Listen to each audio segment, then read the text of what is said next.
주 안에서 항상 기뻐하라는 제목으로 같이 하나님 말씀을 나누겠습니다.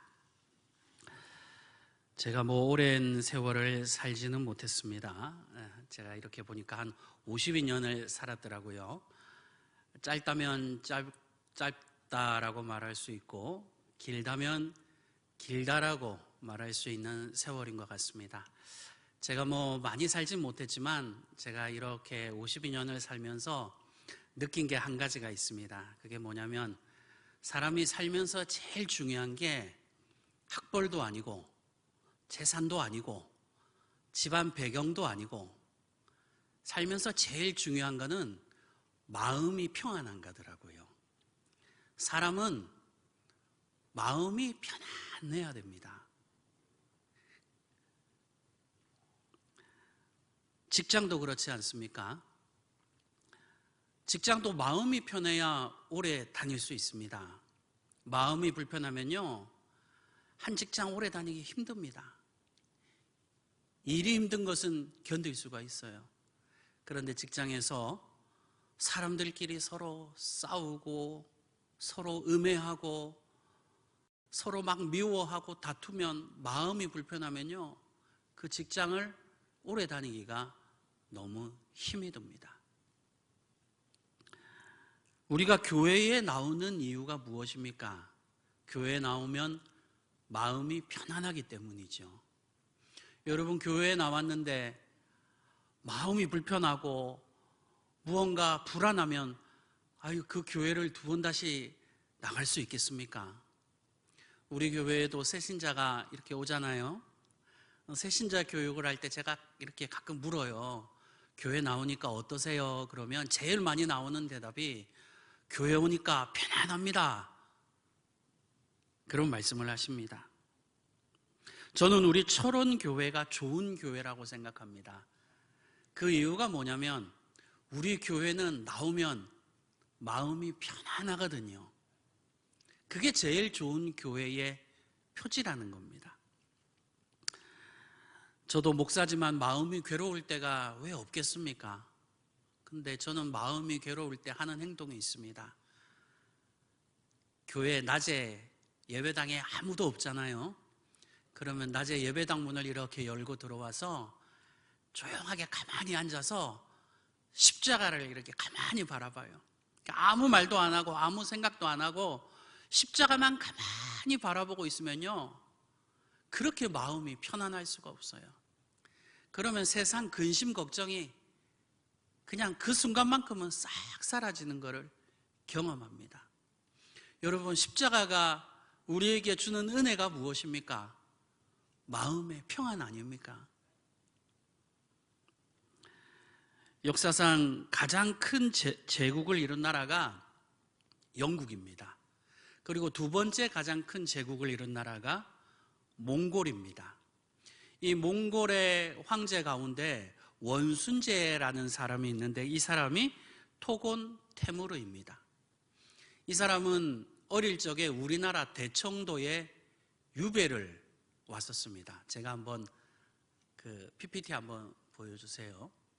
저 대청도가 저는 몰랐어요. 이 몽골 왕족들의 대표적인 유배지였대요.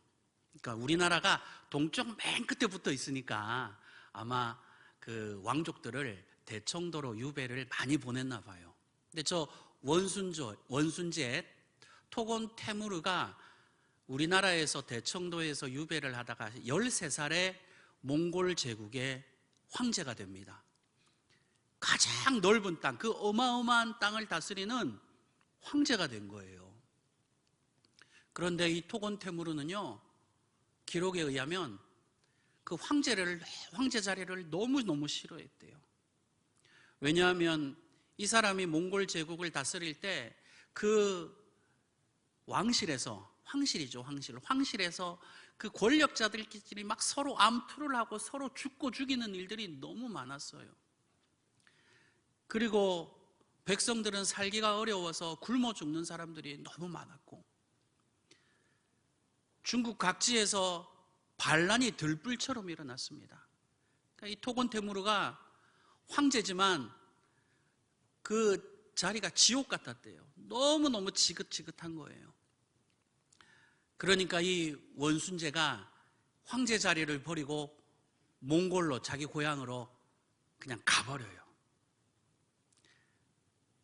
그래서 거기서 여생을 조용하게 살았습니다. 그런데 이 토곤 테무르가 남긴 유명한 말이 있습니다. 이렇게 얘기를 했어요.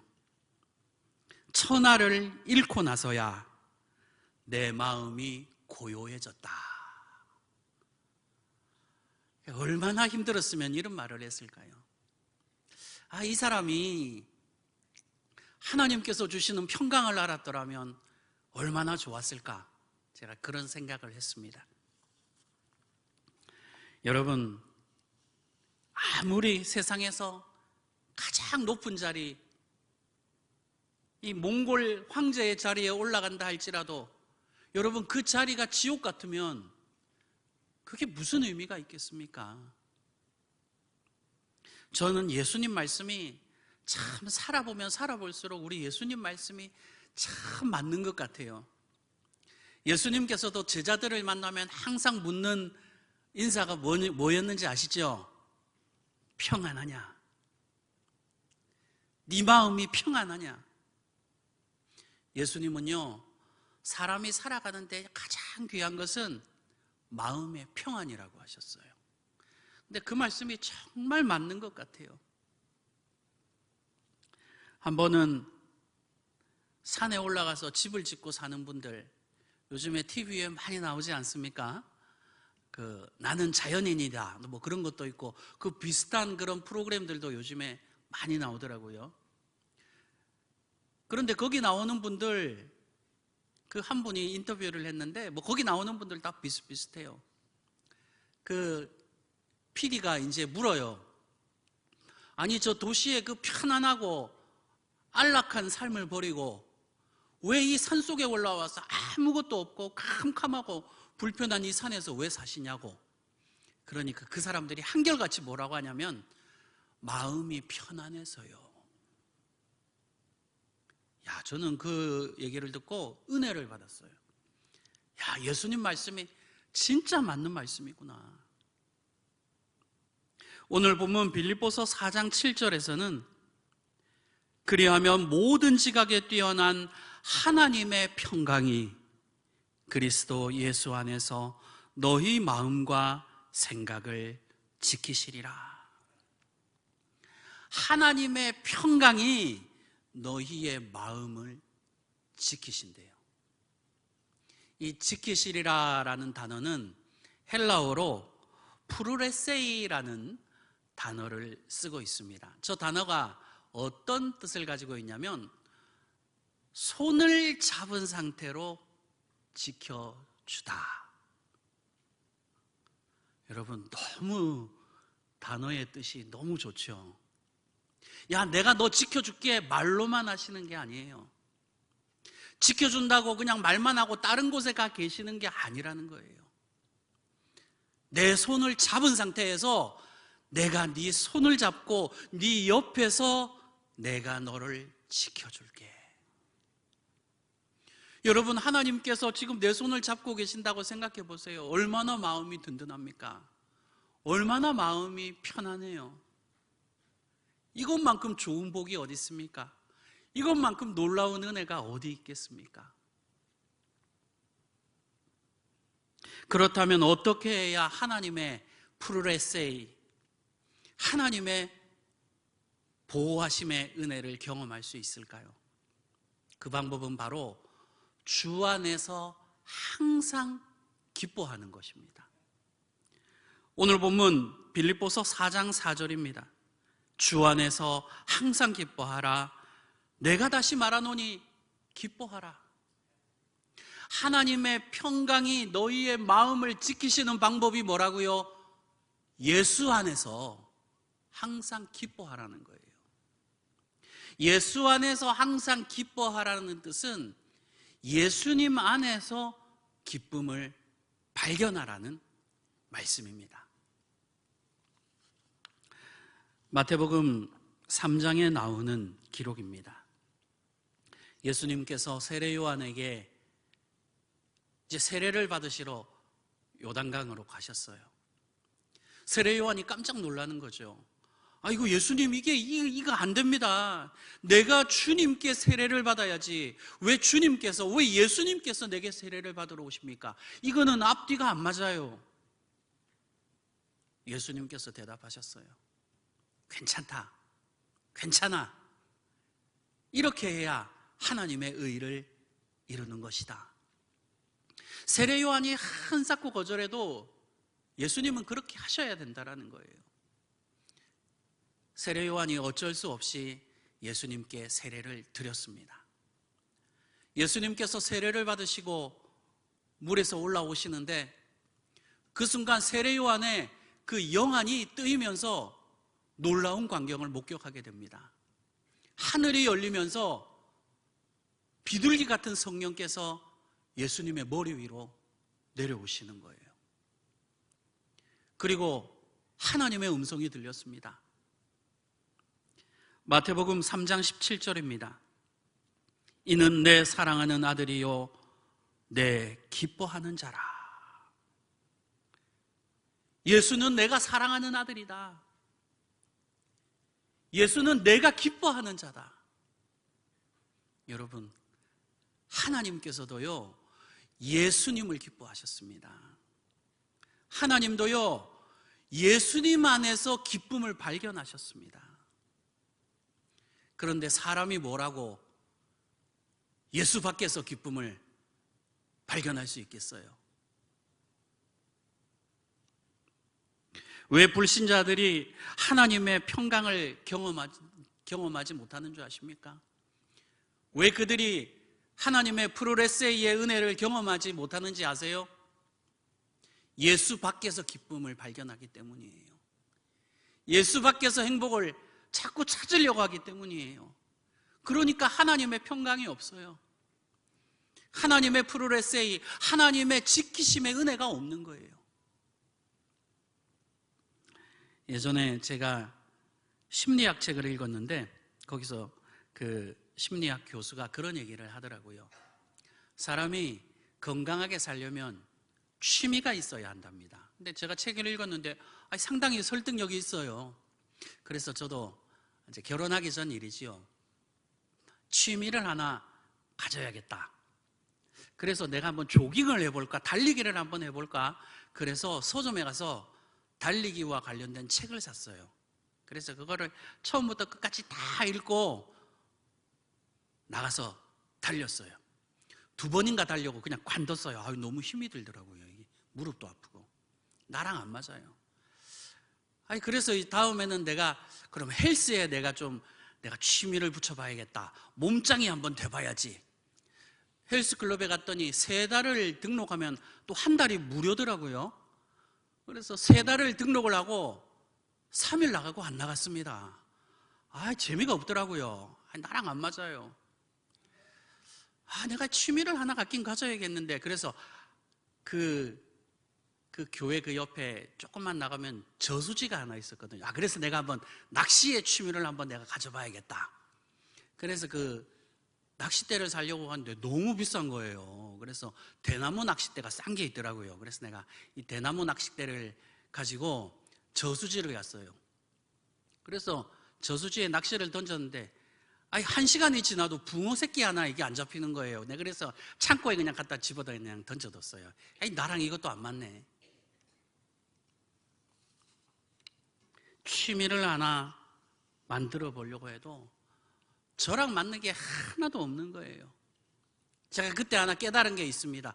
송충이가 솔잎을 먹고 살듯이 이 예수쟁이가 예수를 먹고 살아야지 내 주제에 무슨 낚시며 조깅이며 헬스클럽에 가서 몸짱이 된다고. 이제부터 나는 예수가 내 취미다. 예수가 내 그냥 천성이야. 내 기쁨은 예수에게 있다. 그래서 그런지 모르겠는데 저는 할 줄 아는 운동이 아무것도 없습니다. 축구도 못하고 배구도 못하고 탁구도 못하고 농구도 못하고 테니스도 못 쳐요. 그래서 우리 교회에서도 이게 축구 이 체육회를 하면 저한테 공차자라는 말을 하는 분이 이제 없습니다. 저는요, 목사가 딱인 것 같아요. 목회가 제 천성입니다. 다른 어떤 목사님들은 목회가 가시밭길이라고 십자가를 짓는 길이라고 하시는데 저는 그런 분들을 보면 너무 죄송해요. 왜냐하면 저는 이 목회를 가시밭길이라고 생각해 본 적이 한 번도 없거든요. 십자가라고 생각해 본 적이 없어요. 왜냐하면 목회가 재밌어요. 저는 이게 제 적성에 맞아요. 이게 천직이에요. 저한테. 저는 교회가 좋습니다. 목회가 좋습니다. 철원교회가 좋아요. 예수님이 좋아요. 예수님이 좋은 게 그냥 좋은 게 아니라 죽을 만큼 예수님이 좋아요. 아니, 만약 세상에 교회가 없고 십자가가 없고 예수님이 없었다면 이 지루한 세상 어떻게 살까? 이 생각만 해도 끔찍해요.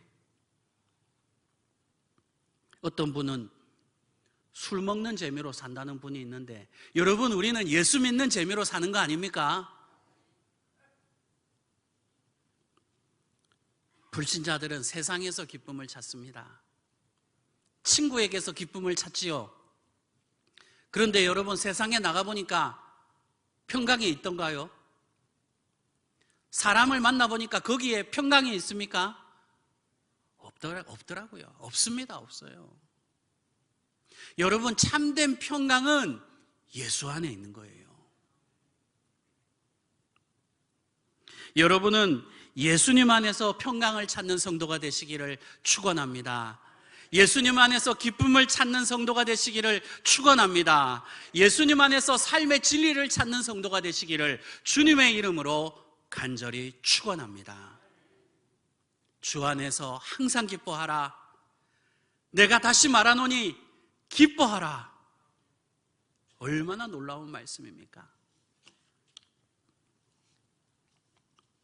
이 말씀은요, 좋은 일이 일어나서 기뻐하라는 것이 아닙니다. 일이 잘 풀린다고 해서 기뻐하라는 것도 아니에요. 여러분, 그러면 일이 안 풀리면 예수님 안 믿을 겁니까? 병 걸리면 예수님께 등을 돌리실 거예요? 그런 거 아니잖아요. 그렇죠? 여기에 그런 분 없어요. 오늘 본문에서 기뻐하라고 말씀하시는 것은 권유가 아닙니다. 제안이 아닙니다. 이것은 하나님의 명령입니다. 예수 믿는 사람은요, 도저히 기뻐할 수 없는 상황에서도 기뻐할 수가 있습니다. 왜냐하면 하나님의 명령이기 때문이에요. 오늘 본문이 빌립보서 말씀이잖아요. 오늘 이 빌립보서를 쓰신 분이 사도 바울이시거든요. 그런데 이 빌립보서를 어디에서 쓰셨는지 아세요? 바울이 감옥에서 쓰셨어요. 감옥이 요즘 감옥 여러분 생각하시면 안 돼요. 요즘 감옥은 밥 먹여줘, 아프면 치료해줘, 옷 입혀줘. 바울에 살던 감옥은요, 사람이 살 수 있는 곳이 아니에요. 여러분, 제가 이번에 성지순례를 가서 바울이 갇히셨던 감옥을 가봤어요. 화장실이 없어요. 여러분, 화장실이. 그냥 거기서 똥 싸고 오줌 싸고 거기서 밥 먹고 거기서 잠자는 거예요. 그러니까 거기에서 감옥에 한번 들어가면요, 문둥병에 걸립니다. 그 사람이 살 수 없는 그 감옥에서 바울이 이 빌립보서를 쓰시면서 뭐라고 하셨냐면, 주 안에서 항상 기뻐하라. 내가 다시 말하노니 기뻐하라. 저는 100번 죽었다 깨어나도 사도 바울 발끝에도 못 가요. 여러분, 이게 상식적인 이야기입니까? 이게 말도 안 되는 얘기거든요. 여러분, 우리도 살다 보면 큰 병에 걸리고 진짜 속상한 일도 만나고 믿는 사람한테 뒤통수 맞기도 하고, 또 어떤 분은 사기를 당해서 그 귀한 돈 날리기도 하고, 사람의 생각으로 아니 내가 이 상황에서 기뻐하는 게 이게 정상인가? 이게 이성적으로 생각해 보면요, 이게 말도 안 되는 말씀입니다. 도저히 받아들일 수가 없어요. 그런데 하나님의 명령이니까 우리는 기뻐하는 거예요. 여러분, 누가 하나님의 명령을 거역할 수 있습니까? 누가 하나님의 말씀을 거부할 수 있겠어요? 하나님께서 슬퍼하라고 하시면 슬퍼해야 되는 거 아닙니까? 하나님께서 기뻐하시라고 하면 기뻐해야 되는 거 아니에요? 그런데 다행스럽게도 하나님께서는 뭐라고 말씀하시냐면 슬퍼하라는 게 아니라 주 안에서 항상 기뻐하라고 하셨어요. 그게 얼마나 좋습니까?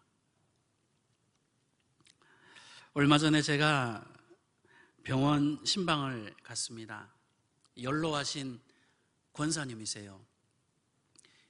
척추골절을 입으셨더라고요. 얼마나 속상해요.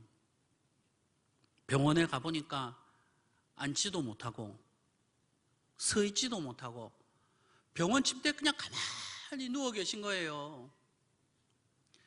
여러분, 병원에서 한 3일만 입원해 보세요. 지겨워서 죽어요. 지겨워서 죽어. 저도 이번에 병원에 입원했는데 의사가 더 있으라고 했는데 도저히 못 있겠더라고요. 얼마나 지겨운지. 누워가지고 자다가 일어나서 밥 먹고 또 자고 일어나고 자고 일어나고 자고 일어나고 살 수가 없어요, 사람이. 그 권사님은 일어나지도 못해 그냥 가만히 누워 있어요. 그래서 제가 권사님한테, 아이고, 권사님 언제까지 이렇게 있어야 돼요? 그러니까 3달을 있어야 된대요. 아이고, 환장하겠네. 그런데요, 생글생글 웃으시는 거예요. 그러면서, 목사님 괜찮아요. 그래도 이만큼 다친 것도, 크게 안 다치고 이만큼 다친 것도 감사하죠.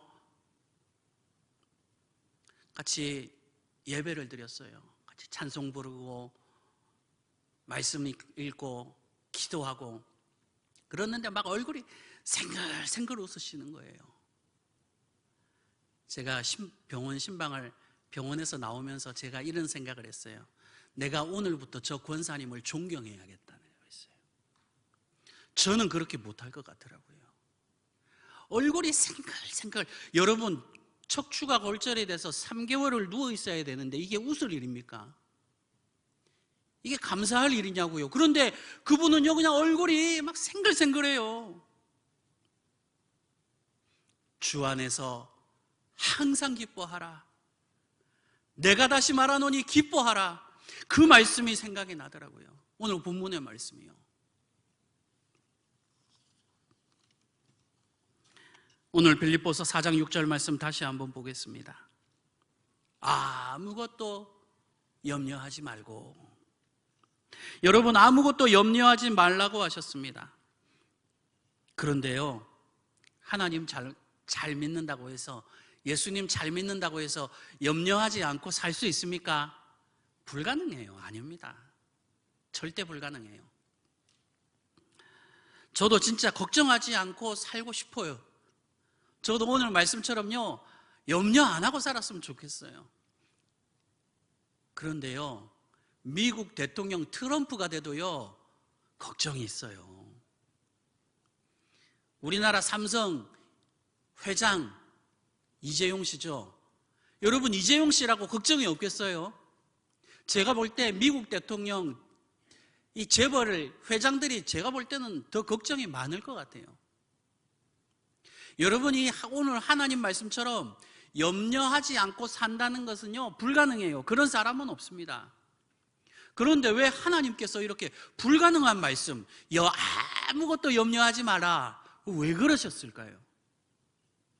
이것은요, 우리가 염려하지 않고 살 수 있다라는 뜻이 아니라 예수 믿는 믿음으로 염려를 이길 수 있다라는 뜻입니다. 제가 철원에 온 첫 해 14년 전, 15년 전인가 14년 전 일입니다. 그해 겨울, 지금은 그래도 눈이 많이 안 내려요. 그렇죠? 근데 15년 전에는 눈이 왜 그렇게 많이 내렸는지 모르겠어요.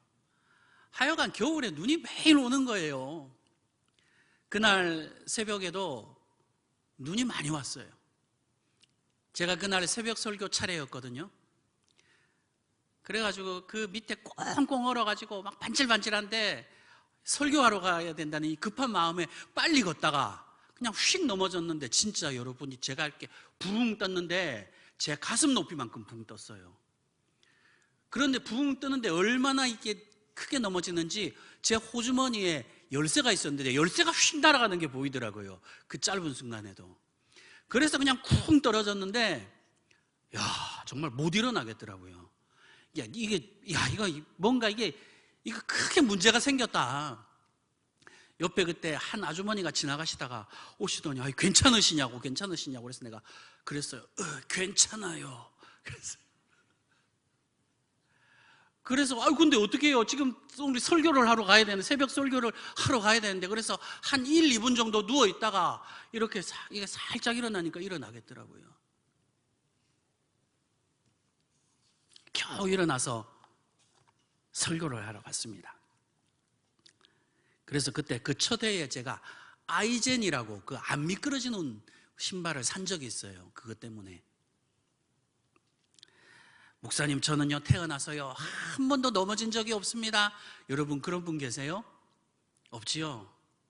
사람이 길을 걷다 보면요 돌부리에 걸려서 넘어지기도 합니다.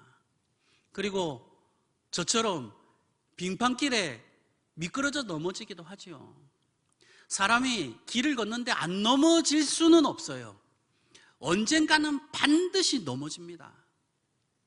저도 이렇게 넘어져가지고 이렇게 손이 이렇게 해가지고 이렇게 됐잖아요. 여러분, 아무리 예수를 잘 믿는 사람도요 넘어집니다.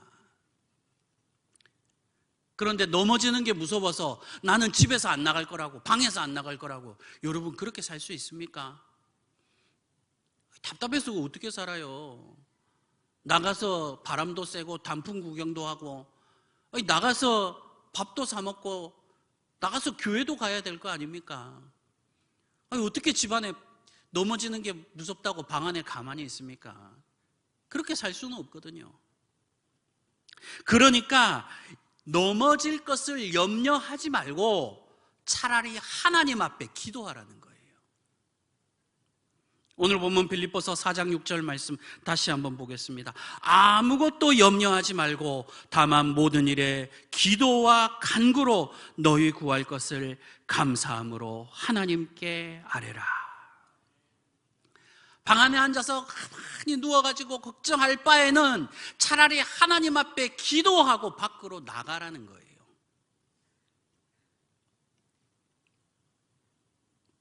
기도할 때 또 그렇게 기도하는 분 혹시 계시는지 모르겠어요. 하나님, 절대로 넘어지지 않게 해주세요. 그건 불가능해요. 그렇게 기도하면 안 돼요. 어떻게 기도해야 되냐면, 하나님, 넘어지더라도 일어설 수 있는 힘을 주세요. 여러분, 넘어져서 못 일어나는 게 문제지, 넘어져도 일어날 수 있으면 괜찮은 거 아닙니까?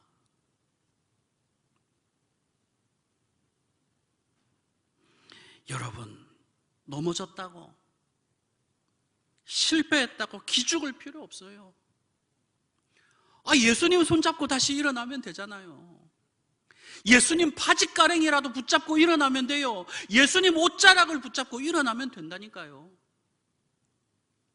마가복음 5장 28절에서 이는 내가 그의 옷에만 손을 대어도 구원을 받으리라.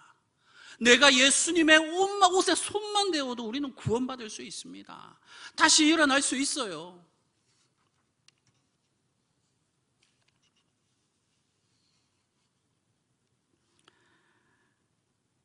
제가 오늘 설교를 하러 올라올 때 우리 아내가 그랬어요. 여보, 짧게 해야 돼. 짧게 해야 돼. 제가 딱 보니까 설교가 아직 남았는데 30분이 지나서 그냥 마무리하도록 하겠습니다. 인생에 있어서 가장 귀한 것은 마음이 편안한 거예요. 세상이 주는 평안이 아니라 우리는 예수께서 주시는 평안이 있는 사람들입니다. 예수님께서 뭐라고 하셨어요? 내가 주는 평안은 세상이 주는 것과 같지 않다. 그러니까 예수께서 주시는 평안이 우리 안에 있는 거. 예수님 십자가를 바라보세요. 아무 생각도 하지 말고 여러분 그냥 십자가만 한번 그냥 바라보고 멍하니 십자가만 바라봐 보세요. 마음이 편안해져요. 그렇게 마음이 편안할 수 없어요. 염려하기보다, 걱정하기보다 기도하시고 예수님의 십자가의 은혜로 평안한 삶을 사시는 그리스도인이 되시기를 주님의 이름으로 간절히 축원합니다. 기도하겠습니다.